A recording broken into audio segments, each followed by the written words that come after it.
Good morning and welcome to the Worthington Enterprises first quarter fiscal 2026 earnings conference call. All participants will be able to listen only until the question and answer session of the call. This conference is being recorded at the request of Worthington Enterprises. If anyone objects, you may disconnect at this time. I'd now like to introduce Marcus Rogier, Treasurer and Investor Relations Officer. Mr. Rogier, you may begin. Thank you, Rob. Good morning, everyone, and thank you for joining us for Worthington Enterprises first quarter fiscal 2026 earnings call. On the call today are Joe Hayek, our President and Chief Executive Officer, and Colin Souza, our Chief Financial Officer. Before we begin, I'd like to remind everyone that certain statements made during today's call are forward-looking in nature and subject to risk and uncertainties that could cause actual results to differ materially from those expressed or implied. For more information on these risks and uncertainties, please refer to our earnings release issued yesterday after the market close, which is available on the Investor Relations section of our website. Additionally, our remarks today will include references to non-GAAP financial measures. Reconciliations of these measures to the most directly comparable GAAP measures can also be found in the earnings release. Today's call is being recorded, and a replay will be available later on our website at worthingtonenterprises.com. With that, I'll turn the call over to Joe for opening remarks. Thank you, Marcus, and good morning, everyone. Welcome to Worthington Enterprises fiscal 2026 first quarter earnings call. We had a very solid start to our fiscal year due to the collective efforts of our teams, and I want to start by saying thank you to all my colleagues for their dedication to each other, our company, our customers, and our shareholders.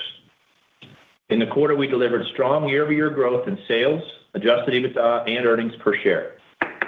Our sales in Q1 were up 18% over last year and up 10% year-over-year, excluding sales from recently acquired Elgin.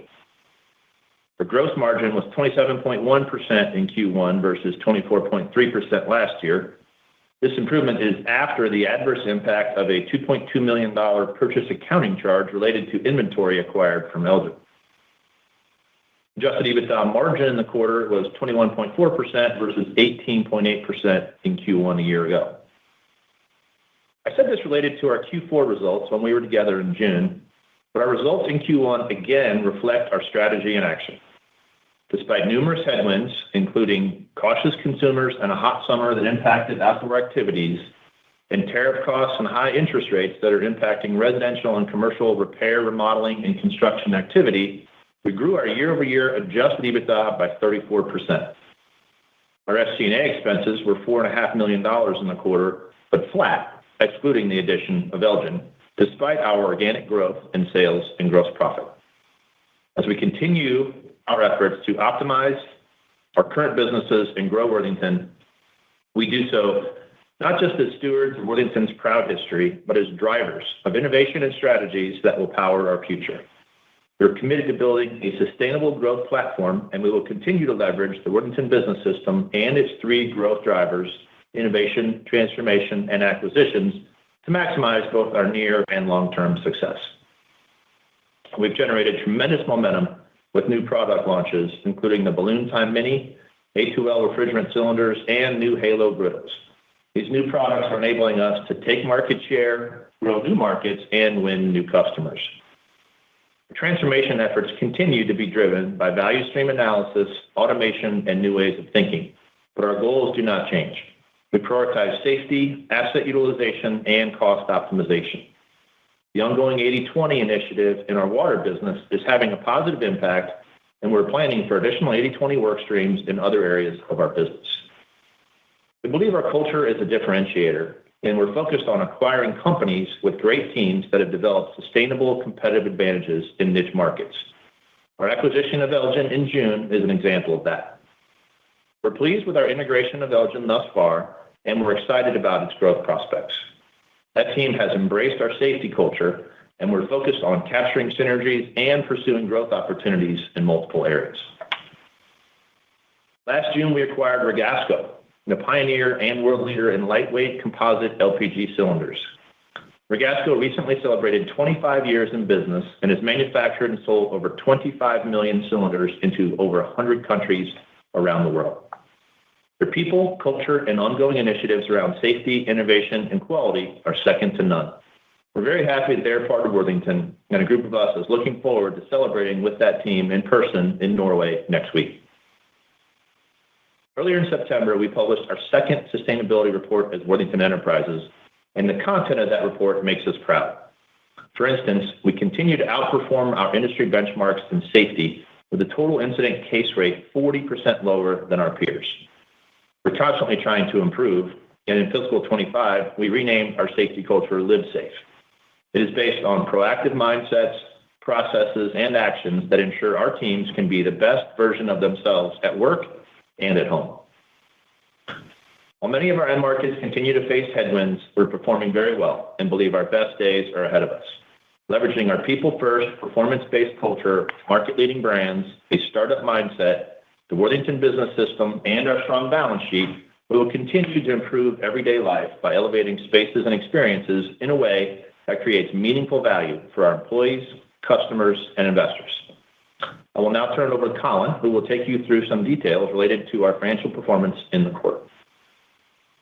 Thank you, Joe, and good morning, everyone. We delivered strong financial results in Q1, getting our fiscal year off to a solid start. On a GAAP basis, we reported earnings of 70 cents per share compared to 48 cents per share in the prior year quarter. The current quarter included pre-tax restructuring and other expenses of $2 million or 4 cents per share compared to similar charges of 2 cents per share in the prior year quarter. Excluding these items, adjusted earnings were 74 cents per share, up from 50 cents per share in the prior year quarter. Q1 also included a one-time pre-tax purchase accounting charge of $2.2 million related to the stepped-up value of inventory at Elgin, which negatively impacted profitability in the quarter.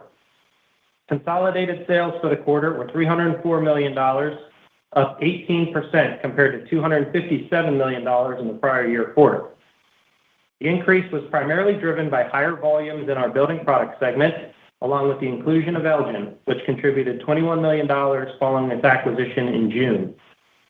Gross profit increased significantly to $82 million, up from $62 million, with gross margin expanding approximately 280 basis points to 27.1%, despite the $2.2 million purchase accounting charge at Elgin. Adjusted EBITDA for the quarter was $65 million, up from $48 million in Q1 of last year, and adjusted EBITDA margin in the quarter was 21.4% compared to 18.8% in the prior year quarter. On a trailing 12-month basis, adjusted EBITDA now stands at $280 million with a TTM adjusted EBITDA margin of 23.3%. Turning to our cash flow and capital allocation, we continue to invest in our operations while maintaining a disciplined and balanced approach. During the quarter, we invested $13 million in capital expenditures, including $9 million related to our ongoing facility modernization projects. We also returned capital to shareholders, paying $9 million in dividends and repurchasing 100,000 shares of our common stock for $6 million at an average price of $62.59 per share. Our joint ventures provided $36 million in dividends, representing a 100% cash conversion rate on equity income. Cash flow from operations for the quarter was $41 million, and free cash flow was $28 million. On a trailing 12-month basis, free cash flow totaled $156 million, representing a 94% free cash flow conversion rate relative to our adjusted net earnings. As a reminder, this figure includes elevated capital expenditures related to our facility modernization projects, which totaled $29 million over the same period. We have approximately $35 million of modernization spend remaining, with the majority expected to be completed during fiscal 2026, and capital expenditures returning to more normalized levels thereafter. As that spend tapers down, we expect to see further improvement in free cash flow conversion over time. Turning to our balance sheet and liquidity, we closed the quarter with $306 million in long-term funded debt, carrying an average interest rate of 3.6% and $167 million in cash. Our leverage remains extremely low, with ample liquidity supported by a $500 million undrawn credit facility. Net debt at quarter end was $139 million, resulting in a net debt to trailing adjusted EBITDA ratio of approximately a half turn. Yesterday, our board of directors declared a quarterly dividend of 19 cents per share payable in December 2025. Let me now turn to our segment performance, where both businesses delivered solid results to start the fiscal year. In consumer products, sales in Q1 were $119 million, up 1% compared to the prior year quarter, as a favorable shift in product mix was mostly offset by lower volumes. Adjusted EBITDA was $16 million with a 13.6% margin, compared to $18 million and 15.1% in Q1 last year. The year-over-year decline was primarily driven by lower gross margin due to tariff charges and lower volumes. The broader consumer environment remains cautious, and demand continues to be closely correlated to point-of-sale activity. That said, our brands are strong, our channels are stable, and our products are not large-ticket items. They are affordable, essential, and play a meaningful role in elevating everyday experiences around outdoor living, celebrations, and home improvement. We're proud of how our consumer products team continues to perform and deliver value for customers despite macro headwinds. Looking ahead, we believe the business is well-positioned to benefit as consumer sentiment improves and demand returns to more normalized levels, supported by our market-leading brands, strong customer relationships, and a transformational mindset.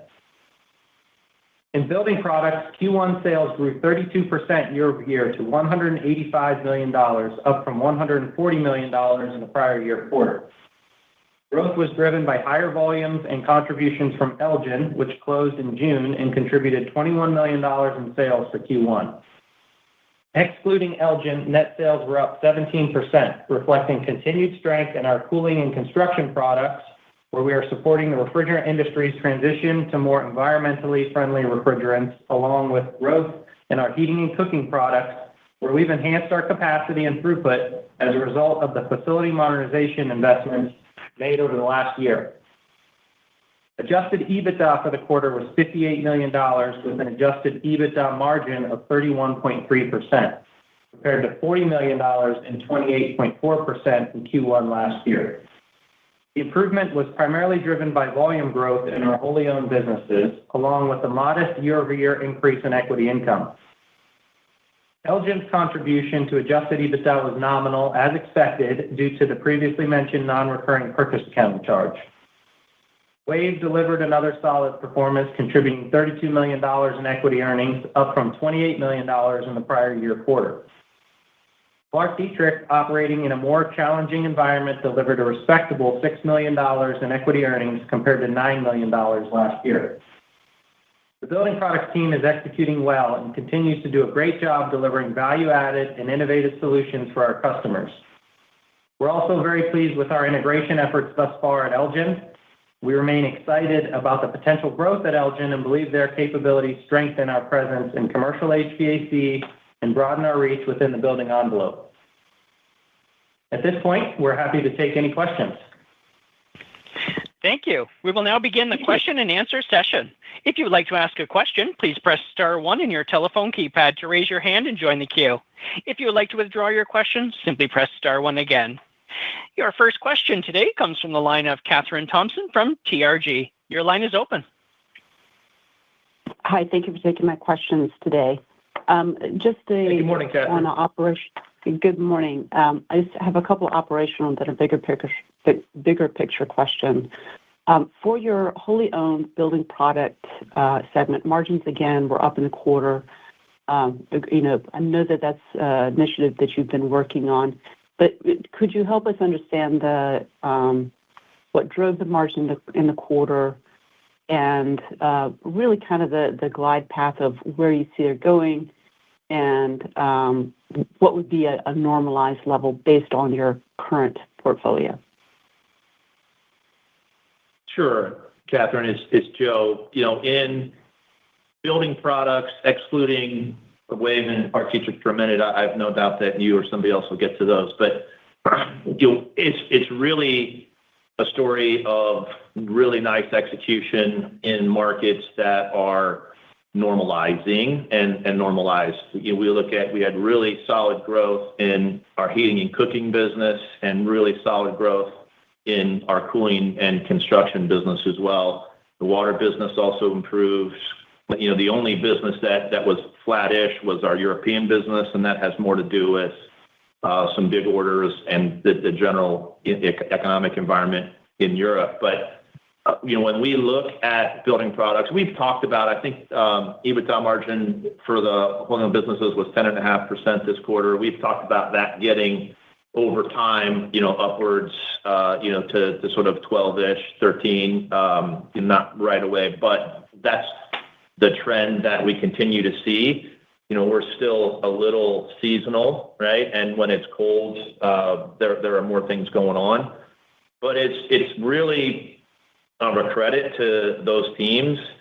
In fact, last week, for the first time in 6 years, we had our all-employee banquet and awards where we got together to celebrate some service anniversaries and some MVPs, both on the personal side. But we gave away the first John H. McConnell Philosophy Award, and we gave that and drove this award to be given to a team or a group or a facility that went above and beyond in our fiscal year related to safety and performance and really made a difference getting more towards our first corporate goal, which is to earn money for our shareholders and increase the value of their investment. And we were very, very happy to give that award to our facility in Paducah, Kentucky. That's fewer than 100 people. They made 900,000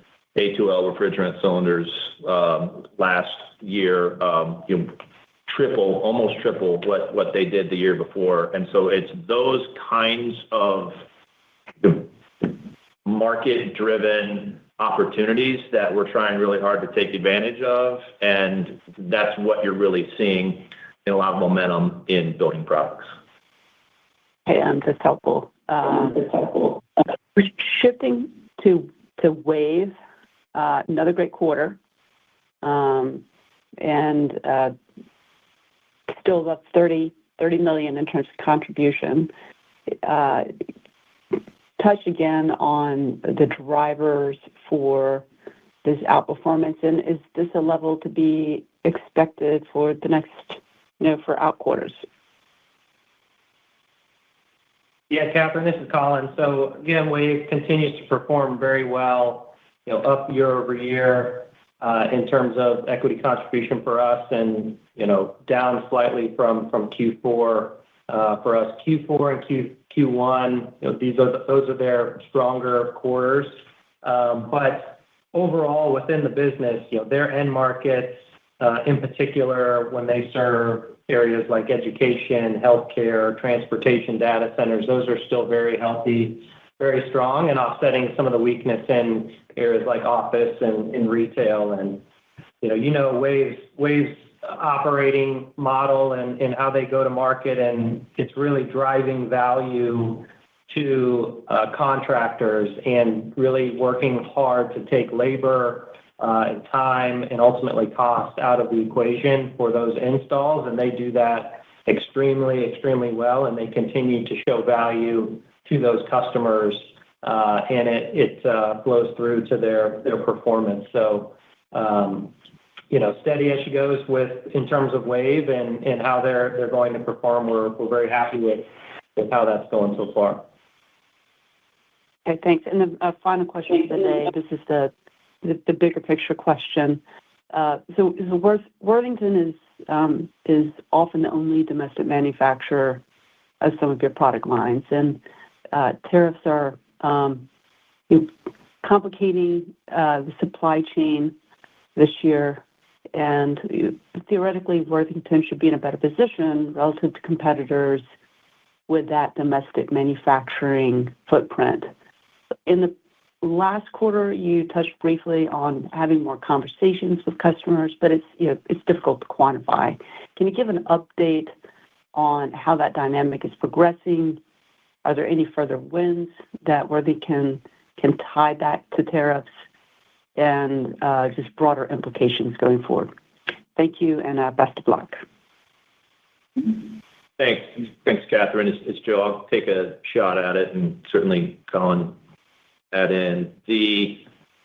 Tariffs are complex for everybody, and they have multiple touch points for us. In our consumer business, where we have some of those tools that are manufactured for us, we had to effectively write a check for $2 million in the quarter to Uncle Sam. But as you point out, in a lot of our business, some in consumer and a lot within building products, we are a primary or only domestic manufacturer for those products, and we compete with imports. And so having a more level playing field with respect to pricing is helpful. And we've always prided ourselves on trying to be commercially excellent and trying to be really easy to do business with. And so we have absolutely had and continue to have good conversations with our customers domestically.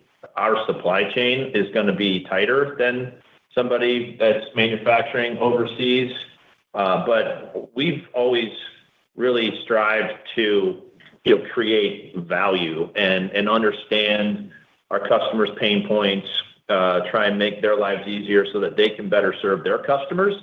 A lot of our products, and 2/3-ish, end up in the hands of contractors, and whether it's a distributor or whether it's a retailer, we try really hard to help our customers better serve their own customers, which really are what they and we care about. And so it is hard to pinpoint, but value, candidly, is easier to drive when your prices are competitive and people are sensitive to prices. And so we're able to keep prices at a very kind of reasonable level historically, because we aren't subject to the tariffs that other people might be. And so those conversations are ongoing, and we hope when we execute well that makes our value proposition that much more compelling. Great. Thank you very much. Thank you. Sure. Catherine. Your next question comes from the line of Daniel Moore from CJS Securities. Your line is open. Thank you. Good morning, Joe. Good morning, Colin. Thanks for taking the questions. Yeah. Morning, Dan. So shift back to building products just for a second. Very healthy organic growth. Can you just elaborate a little bit more on the pockets of strength? You mentioned cooling, construction products, some of the heating products. How much of it is market growth? How much of it is share gains? And, as we think about moving forward, talk about the potential to outpace the market over the next, 1, 2, 3 years. Sure. I think it's a mix, Dan. Some of it is kind of market normalization. Some of it is, and that would probably be more in heating and cooking and in water. Some of it is market share gains.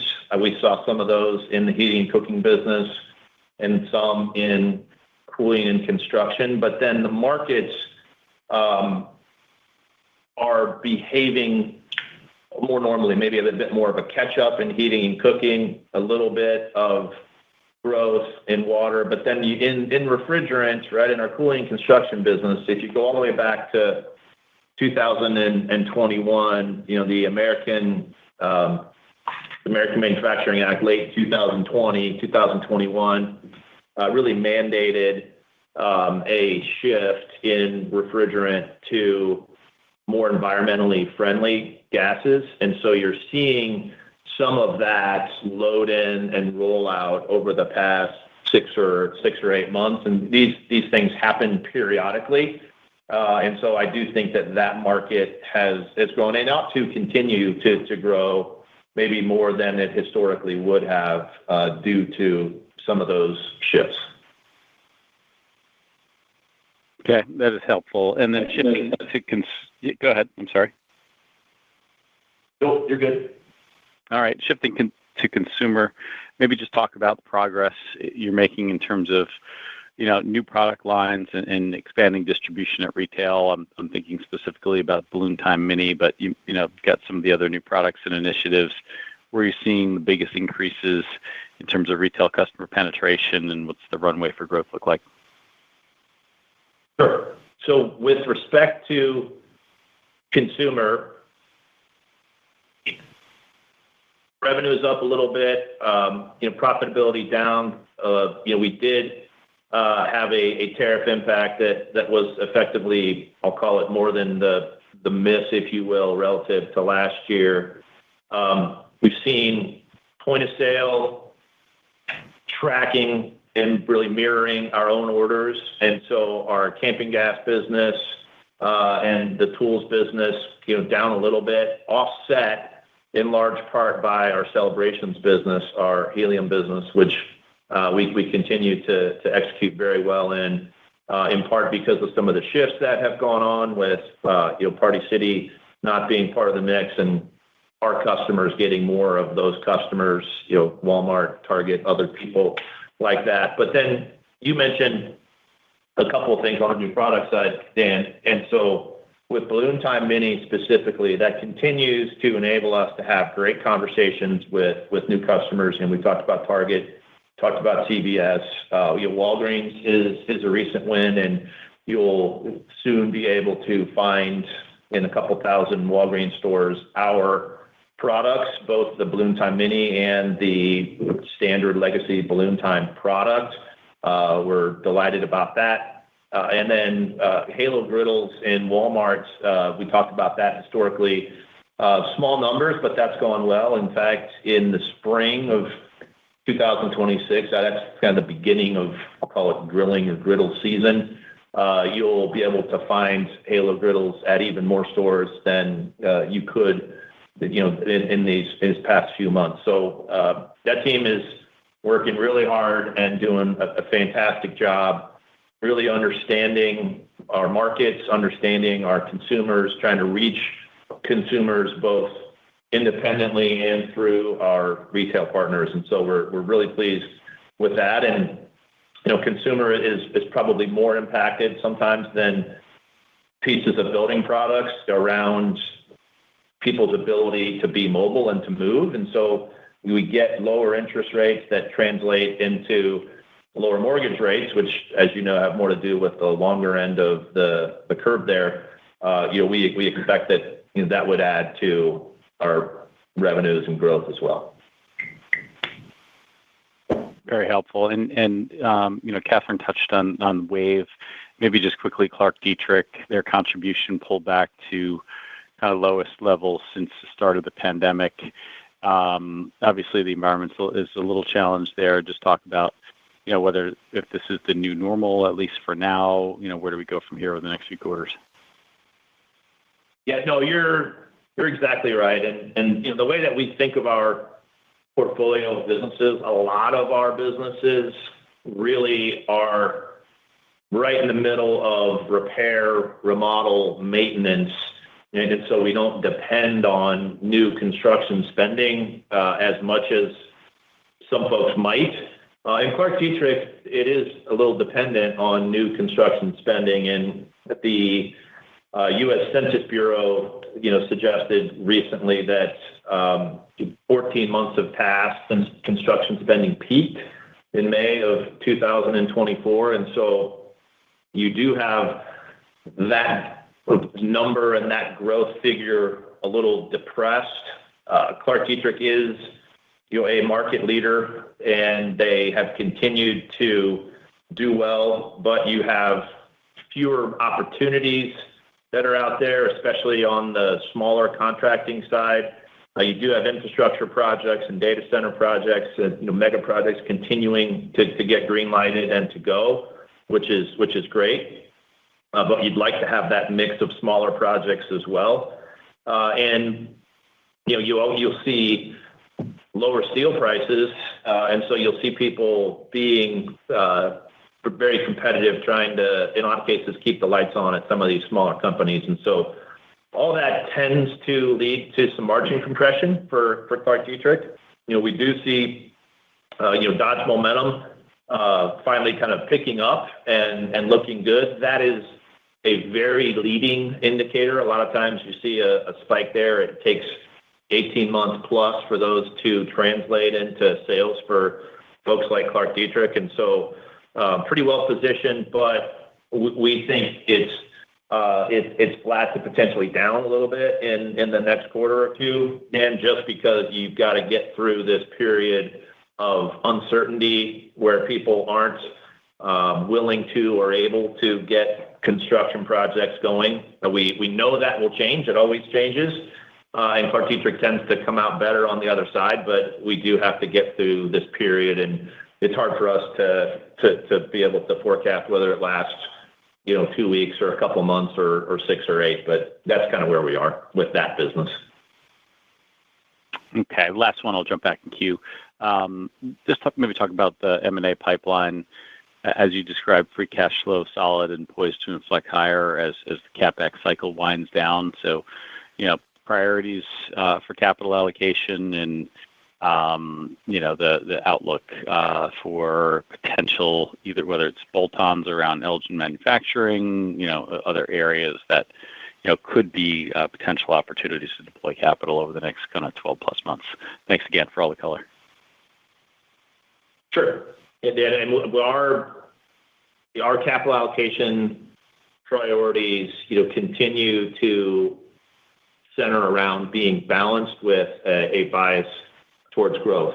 You see, we paid $9 million in a dividend, and we continue to buy back shares selectively. But we have a bias for growth. And when we think about M&A and we think about our ability to continue to seek and add businesses that are high margin, low asset intensity, leaders in niche markets, we're pretty excited about it. And I'll let Colin maybe comment a bit more and sort of some details around the pipeline and how we're thinking about it.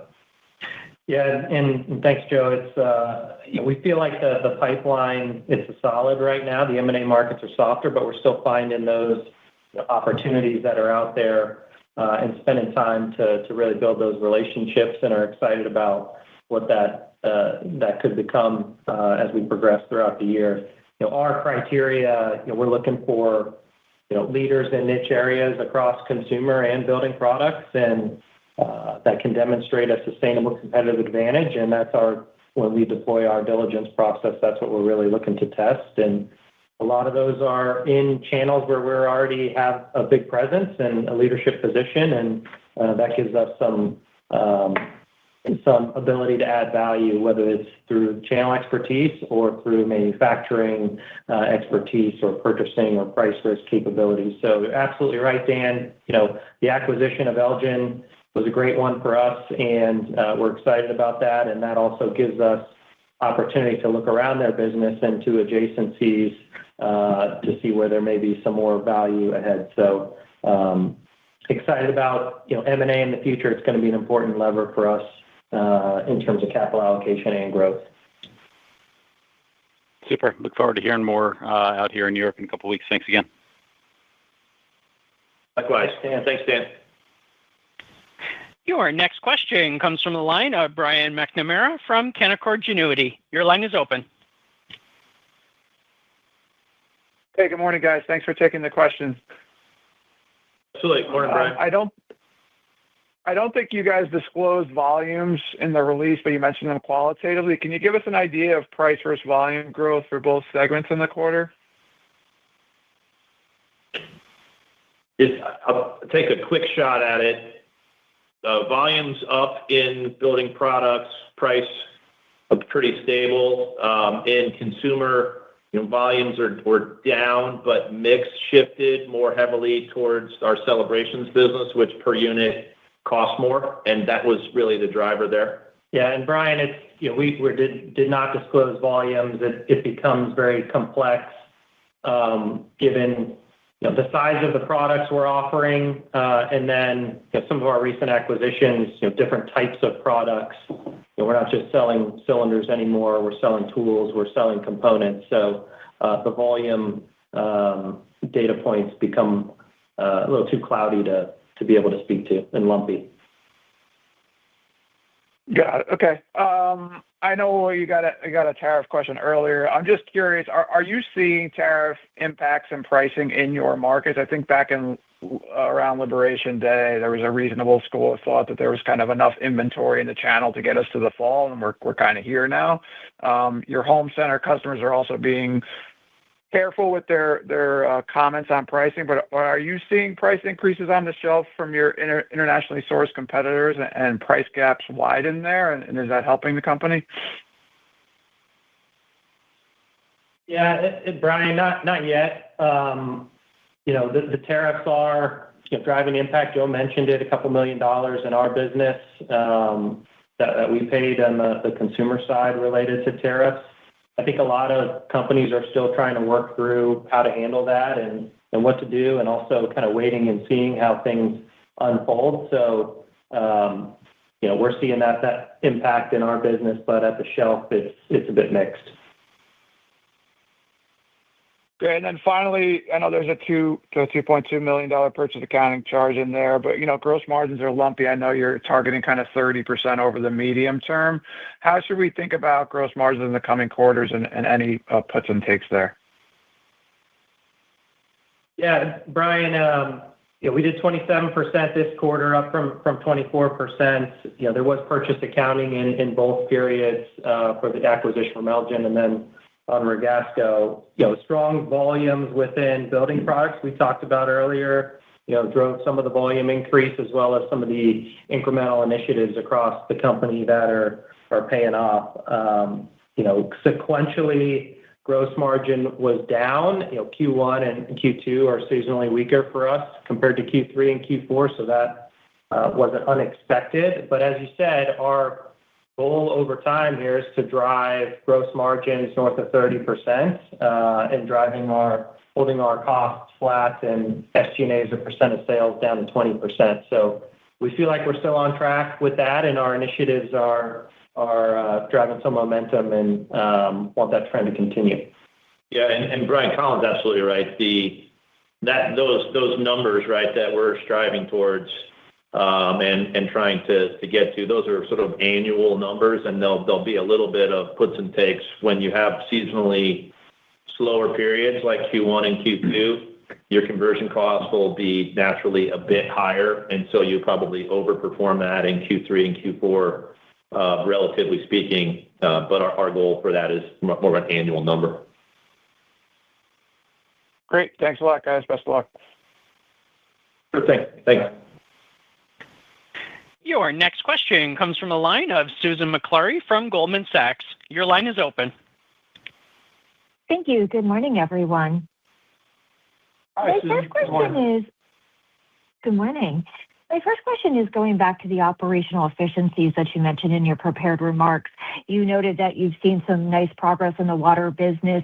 I guess, can you talk a bit more about that? And how do we think about where else those efforts can go to across the business and what they could mean over time? Yeah, Susan, I think, as Joe mentioned in his remarks, just 80/20 initiatives. We piloted that in the water business about 7 months ago. It's going very well. A lot of the focus there is how do we reduce complexity, increase focus, and drive better results. So we're in the middle of that. We're excited, and the teams are very, very engaged. And we've been pleased with what we've seen so far. And to Joe's comments earlier, we're starting to evaluate where could this apply next across our portfolio, so we can continue to build that muscle and really drive this way of operating. Yeah, and Susan, just a couple of other thoughts. We do really like how that way of thinking is challenging our historic norms. We've been at it for almost 6 months, and so we've seen enough to know a couple things. One, it's going to have a positive impact, and two, we'd like to do more of it. And so I think you'll see us be thoughtful about how best to roll it out. We don't want to kind of try and sort of boil the ocean, but we want to be thoughtful about it. And it's going to be a great tool in our kit as we go forward. But then the other piece, broader maybe than 80/20, is our constant evergreen initiatives on holding costs down. And in our facilities, there are goals every single month, every single quarter, every single year in terms of taking costs out. And across our facilities, and certainly within the corporate organization, look, our healthcare costs continue to go up. Obviously, people get merit increases. But if you look at Q1 versus Q1 last year, we grew revenue, we grew gross profit, but absent the inclusion of Elgin's SG&A, our SG&A was flat year over year. And so that's a great testament to the work our teams are doing. That might not happen every single quarter, but it's something that we are very conscious of, in that we believe we have a great platform and we can grow our revenues and gross profits and keep the same kind of infrastructure and base. And we hope that over time that is consistent with being able to grow margins. Yeah. Okay. That's helpful color. And then turning to Elgin, can you talk a bit about how that business can actually help in terms of hitting some of these targets that you've laid out, growing the business overall, and especially thinking about perhaps the less discretionary nature of HVAC and what that could mean in a tougher macro, and especially if things slow further from here? Yeah, Susan, we're very pleased with Elgin so far. It contributed, as I mentioned, $21 million in revenue and relatively break even from an EBITDA standpoint, which included the $2.2 million in purchase accounting. The stats we released on the business, right when we acquired it, $115 million in revenue annually, $13 million in adjusted EBITDA. At the end of the day, this is a good example of our M&A strategy in action and our goal in expanding our portfolio in commercial HVAC and the structural framing. And we found this fantastic business that so far has been a great fit for us. Integration, we believe we're 90 days in. It's going very, very well. We have our operations teams together working side by side, the commercial teams, the purchasing teams.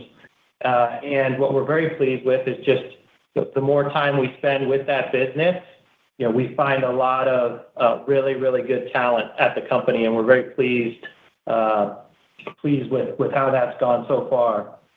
And to your point, Susan, the commercial HVAC market, we believe is attractive and it's resilient over time and provides above GDP type growth. And that's why it was a key target market of ours. And we found this opportunity with Elgin where we can bring some value and sophistication from a steel manufacturing standpoint and purchasing and operational expertise.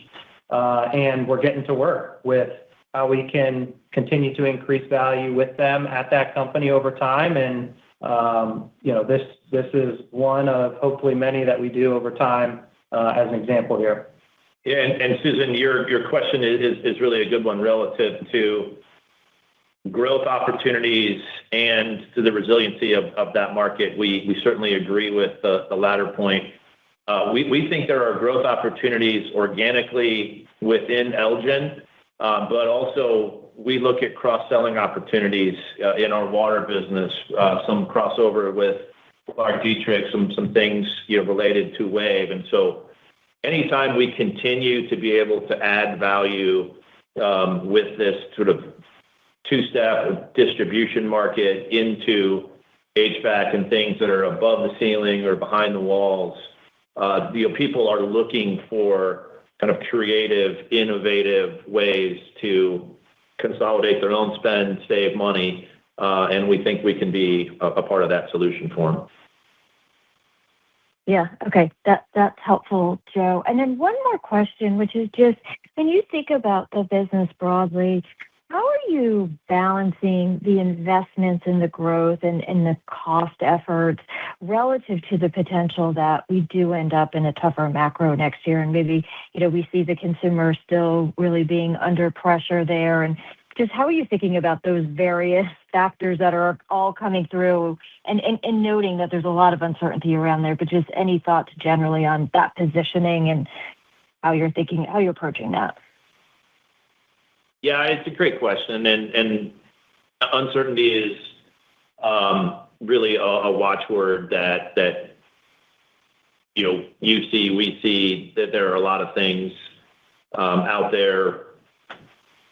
In a lot of ways, what lower interest rates are meant to do is to stimulate growth, and you've seen interest rates at the very, very short end come down, but not on the kind of 5, 10, 30-year, and so people are still a little hesitant to, even though reshoring is a priority, people are still a little hesitant to spend money and to put things into the ground and to invest in CapEx, et cetera. And so the advantage we have in a lot of our businesses is we're pretty good at being, not trading down is the wrong way to think about it, but some of the things in our consumer business that we're really good at are substitutes if somebody isn't able to go on a trip or to stay in a hotel or travel internationally.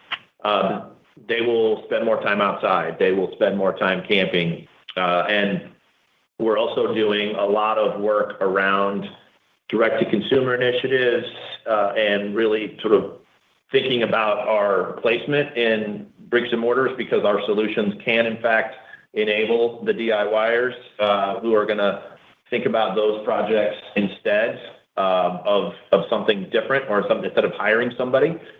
The more macro piece of that, and again, a lot of our portfolio is repair, remodel, maintenance, a bit more insulated, but not totally insulated. And so we are continuing to invest in being a smarter, more nimble company that's around AI, that's around automation, that's around analytics, while absolutely kind of keeping an eye on, a lid on sort of expenses that we think might not have the kinds of returns that we're looking for. And I think that's probably what a lot of people would do in an environment like this is something your cost of capital goes up, but your hurdle rate goes up because your risk quotient is higher. But all things being considered, we go back through and look at where our business sits, and we feel really good about what we're doing right now.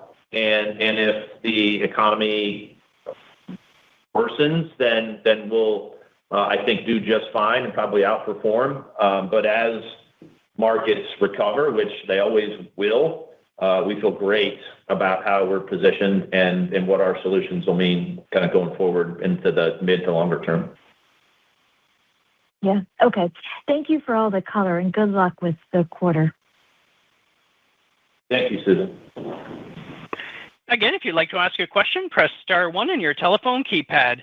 Your next question comes from a line of Walt Liptak from Seaport Research. Your line is open. Hi, thanks. Good morning, guys. Morning, Walt. Thank you. Yeah, great call so far. A lot of questions answered. I would like to try a follow-on on the HVAC refrigerant containers. And so I think it's been a couple of periods so far where, you've been, maybe, doing well with your customers, increasing penetration. Is this the kind of thing where it's like a one-year bump where you start getting onto more difficult comparisons at some point? Or is there, enough customers, a big enough market where you can just continue to serve those customers really well and, increase that penetration, beyond like, a one-year bump in sales? Yeah, it's hard to predict what the future looks like. Well, it's a very fair question. We think it's probably more the latter than the former. There are lots of things happening, and these mandates for more environmentally friendly gases will continue to kind of proliferate. It's up to us to continue doing our level best to service our customers and service their customers. And so we're able to meet this increased demand. And if ultimately you see things change in a year, it's likely that you would have something to potentially, replace a load in that runs its course. So, never say never, but we're feeling relatively good about the future of that business while understanding that these types of things don't happen every quarter. Okay, great. And then I wondered, you talked a lot on this call about the different forms of seasonality and how they impact the business. So as we're going, so I wonder if you could just go through, maybe not in a huge amount of detail, but some detail about, the fall and winter, and especially going into kind of the spring selling season. When do you start selling products into the spring selling season? When's their inventory lift? And what are the indications in consumer, from your large customers? And then, maybe in building products too, what does the seasonality look like over the next couple of quarters? Yeah, so Walt, I'll take a shot at it, and Joe can fill in. I think just generally, it can vary from year to year, obviously depending on what's happening throughout the year. Yeah, Q1 and Q2 are typically seasonally weaker than Q3 and Q4, and it varies a little bit across consumer and building.